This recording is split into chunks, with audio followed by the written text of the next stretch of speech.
তালের পাল্প সারা বছর রাখতে চান তাহলে এই ভিডিওটি আপনার জন্য। তালকে খুব ভালো করে এইভাবে তালের থেকে পাল্প বের করে নেবেন। তালের থেকে পাল্প বেরিয়ে গেলে সেটাকে একটা ছাঁকনির সাহায্যে খুব ভালোভাবে ছেঁকে নেবেন। দেখুন, যদি আপনার কাছে কোনো ছাঁকনি না থাকে তাহলে আপনি মশারির জালেও এটাকে ছেঁকে নিতে পারেন।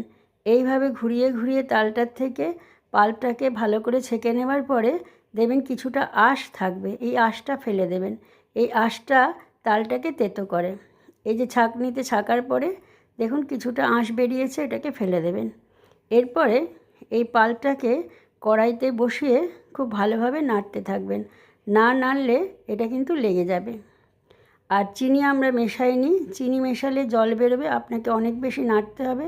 বারবার নাড়তে থাকবেন যতক্ষণ না ঘন হচ্ছে। এবং এই প্রিজার্ভ করতে গেলে কোনো প্রিজারভেটিভ দিতে হবে না, খুব ভালো করে নাড়বেন এবং যতক্ষণ দেখবেন বুদবুদ হচ্ছে ততক্ষণ পর্যন্ত নেড়ে যাবেন। এবং নাড়তে নাড়তে ঘন হয়ে গেলে সেটাকে খুব ভালোভাবে ঠান্ডা করবেন। তারপরে একটা টাইট কন্টেনারে সেটাকে ডিপ ফ্রিজের মধ্যে রেখে দেবেন। যদি আপনি বারবার ব্যবহার করতে চান তাহলে আলাদা আলাদা ছোট ছোট কন্টেনারের মধ্যে রাখবেন। আশা করি এই ভিডিওটি আপনাদের কাজে লাগবে। যদি এটি ভালো লাগে তাহলে অবশ্যই লাইক, কমেন্ট এবং শেয়ার করবেন।